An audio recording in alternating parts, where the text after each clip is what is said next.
Hi there, hello there, my name is Craft, and the Minecraft movie was definitely a Minecraft and was most certainly a movie. I have a lot of thoughts on this weird amalgamation of a feature film. A lot of thoughts. A few parts I actually vibed with. Many others made me curl up like a dead spider due to cringe. And while some sick, twisted enjoyment can come from the cringe, the movie still comes out as rather bland. So this will be a very interesting video for me. I guess I'll apologize in advance if I derail a bit through the video, since oh boy, are my problems with this movie something to talk about. And to clarify, I will be discussing heavy spoilers, so if you haven't seen the movie yet, click off this video. You're given a movie to watch. You are given time. You are given more leeway than most. And yet, I find you viewers unprepared for the discussion of a Minecraft movie. Anyways, we got a lot of mining too, so let's dig down into it. Alrighty, I guess we can start with the things that I like. The visual presentation of this movie was actually appealing and complementary to the base game as far as the environments go. I really enjoyed the look and feel of Midport Village, as it looked like an actual village that feels lived in. I also enjoyed how some of the items looked, like the lava chicken and the iron sword, and a lot of the different props that scattered the area. And pretty much any time redstone is on screen was a visual delight. The mob designs were off-putting at first, but thankfully began to feel more natural as the movie progressed. Of course, the iron golem looked amazing from the second it first showed up. Throughout the film, you can tell that the animators and VFX team had fun with this movie, and put real effort into the environments to make it all look good, and that makes me pretty happy. Also, the sound design was peak, utilizing actual game sounds throughout the entire movie, which is really good. Next, I enjoyed some of the new items and concepts introduced throughout the world of the game. Stuff like the Tot Gun, or the Golem of Swiftness, or even the weird Buck Chuckets. These items were all creative and really did feel like they embraced the modded feeling that the filmmakers were going for. What's another thing? Dennis was the best boy, very good dog. I saw Mumbo Jumbo and Dan TDM in the background, and that was funny. I saw Jens as a waiter, and that was also funny. The Technoblade tribute was very sweet.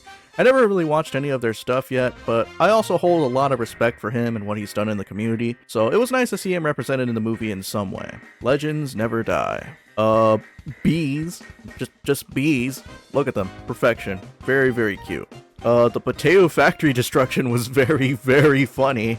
Peak cinema with one scene. That one pink sheep that just gets fucking mauled and dies is also peak cinema. And anytime mobs catch fire and burn to death is very graphic and fun for the whole family. And something that I noticed throughout my theater was that children that were there were having a great time with the movie, and since they're the main target audience for the movie, them liking it I feel like it's a good thing. One last pro I'll mention is that I don't think this movie will affect the public perception of Minecraft in a negative way anytime soon. The game can still exist on its own, and the movie is just an adaptation of the game that won't define its future, which is a relief. I was so afraid of the public perception in my previous video, but thankfully I don't really see that being a thing anymore. I don't know, most of my pros mainly focus on the visual stuff and a couple other things here and there, but a majority of everything else is pretty meh. We gotta talk about all the bad stuff now. Yippee! This movie's progression feels very awkward throughout. There are chunks of the movie where it either rushes through a scene or lingers on a scene for far too long. Scenes that feel important to the plot don't have any chance to breathe since we need to speed to the next plot point, so we don't really have any moments for meaningful character development, because any real conflict just gets resolved a scene or two later, or the characters just show up in an area out of nowhere. And the moments we do have are Garrett the Garbage Man Garrison eating a lava chicken for too long, or any time Steve breaks out into a song, my favorite. I can't deny that the lava chicken song has been stuck in my head. Please help, please. Just leads to the whole thing with an awkward pacing that gave me whiplash many times. Heck, there are even some scenes that feel chopped together. Like, there's a scene where the crew is at the mushroom house, and it just cuts between shots so quickly. Oh, the kid is on the bed. Oh, the kid is up now. Oh, Steve was outside. Oh, Steve is inside now. Oh, they make a plan now. Like, just cut out a lot of the scene in post, and it just makes it feel even more rushed and cobbled together.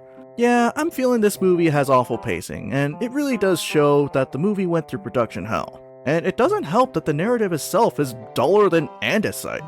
It's your basic cast gets plunged into a new world narrative and they gotta work together to save the world or something. It's the kind of setup that's been done before and done better by many other movies. Movies like the Sonic movie, Lego movie, Barbie movie, Mario movie, Playmobil and Secret of Pirate Island on DVD all did this narrative trope better than the Minecraft movie. Also, I hope you enjoyed the Marvel-esque third act, cause we got one of those up in here.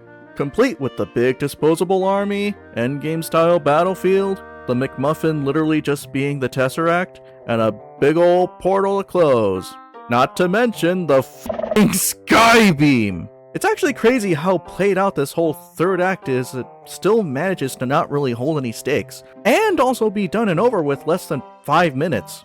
About the same time I put into Minecraft Legends, the inspiration of this scene, yay! And if that didn't fill your craving of tropes, let's list off a few that show up as well. Main characters split up into 2 groups, main characters have a forced fight, main characters innate abilities with the world without any training, random and out of place pop music during fight scenes, a damn fake out death with Garrett FNAF, an end dancing, so good they did it twice, once at the end and one in the damn intro. Speaking of the intro, gotta love those exposition dumps, huh? And those dumps are throughout the whole movie. We as the audience aren't allowed to pick up anything ourselves, even though like 75 to 90% of the audience already knows how things work because we play Minecraft. Thank you guys. Another big issue I have is how the movie handles its message of creativity through its main villain, Malgosha the Seer. Another thing from Minecraft Legends, yeah. You see, they give her a backstory of how their creativity was trampled on as a youth, to have the audience sympathize with the villain and to draw a parallel to the main character of Kid, who also has his creativity trampled on by the world around them. And it leads to Malgosha embracing destruction over creativity.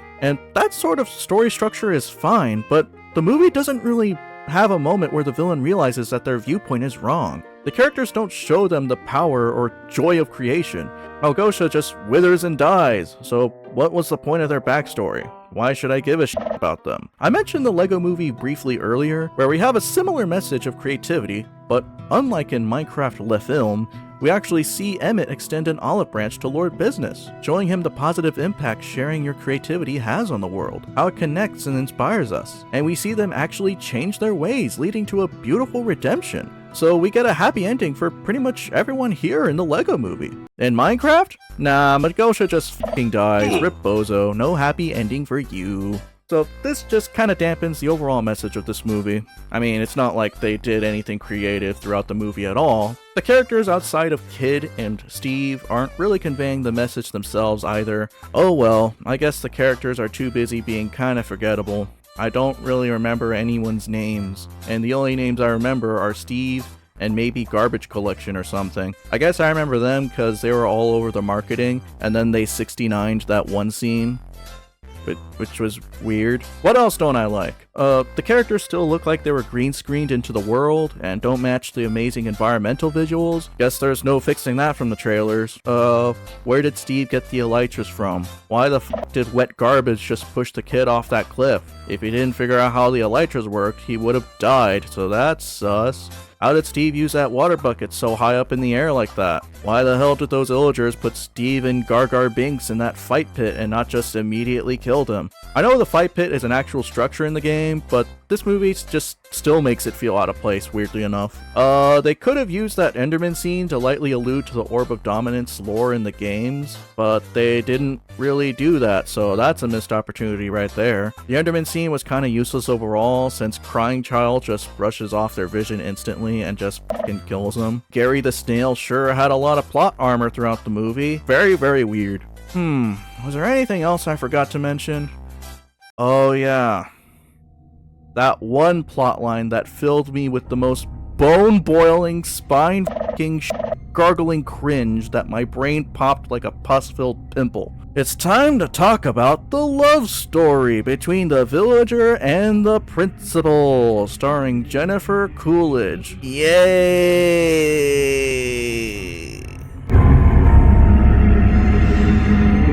Holy f***, was this bad. Okay, so we have this villager that sneaks into the portal to the real world, and after wandering a bit, they f***ing die. The end.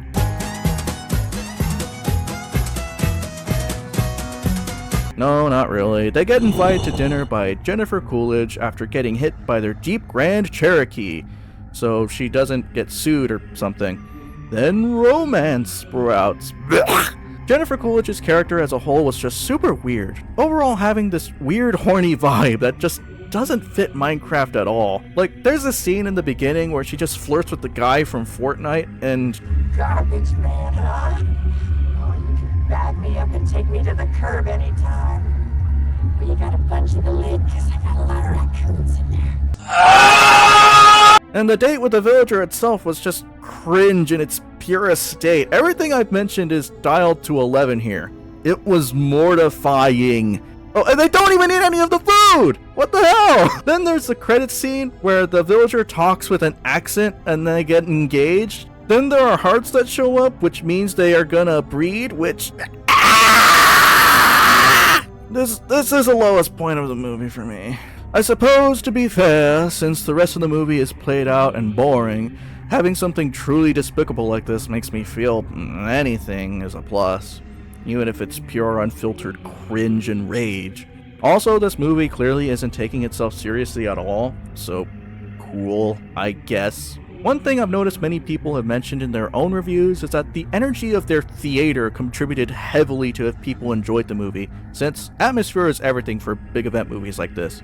People will cheer throughout whenever Steve mentions Flint and Steel or the Nether. I guess my theater didn't have that, so oh well, I guess I'm unlucky in that regard. Or perhaps I'm actually lucky since y'all decide to be f***ing gremlins whenever he says chicken jockey and just start throwing popcorn everywhere. Obviously, you're a shithead if you make a mess in your theater and make the cleaning for the staff much harder than it's supposed to be. And you're doubly a shithead if you defend it in the comments and saying, it's part of the experience! Just because the movie itself is boring as hell does not give you permission to be a menace to society. Can't believe that sort of thing has to be said. I really didn't want to have to say that to y'all, but I feel like it's important to address either way, because it's just crazy how much this movie just fails to be entertaining to the point where y'all have to entertain yourselves. Gosh, this movie took a lot out of me. Alright, I talked a lot of shit about this movie, but I do not wish to end my review of this film with a negative thought. So I saved my favorite part of the movie for last. The best part about this movie wasn't even in the movie. Merchandising! Merchandising! Where the real money from the movie is made. I bought this bee plush, which is very cute, very fluffy, I love it. And I also went ahead and ate the Minecraft movie meal at my local McDonald's after I watched the movie. I went there with my brother, who both saw the movie with me and helped me with the big chunk of the script, so thank you to him. The furry. We're opening up the Minecraft movie meal at the McDonald's store.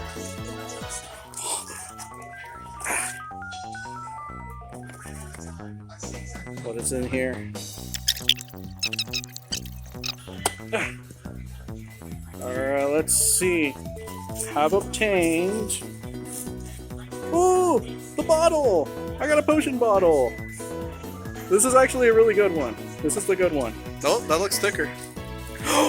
Wait, that's the second better one. Got the burger cube! We got it! So now we have a Big Mac and a drink. They even came with these cool little cards, which honestly, I'm thinking of putting them with my Pokemon card collection. These are very high quality and very fun. Yeah, there's like an experience bar on the outside. Open it up. Get a crafting table. Alright, let's... Good. Oh, yes, the sauce. Ooh, alright. Alright, just so people can see the nether flame sauce. It smells? Ooh.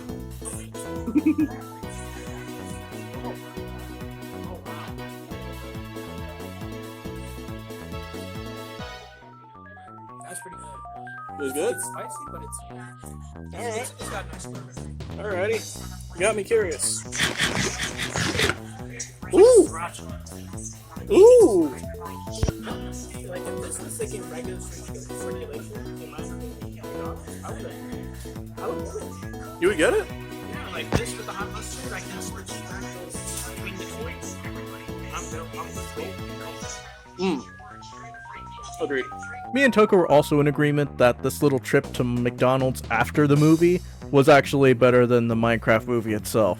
So overall, me and Toku had a really fun time just hanging out, enjoying all the merchandising of the Minecraft movie, which is very, very funny. So to close out this video, what are my overall thoughts of the Minecraft movie? Well, I'm sorry to report that I just really didn't enjoy it. It has its moments and it's overall visually appealing, but I just don't think it's all that competent of a movie, and I don't really plan to see it again, aside from a few moments me and my brother will meme on.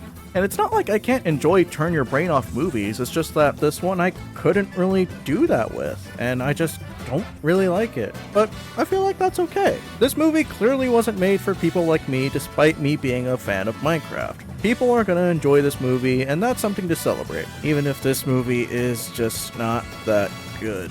I'll have to rate it a 3.5 out of 10. That's the best I could do, Chief.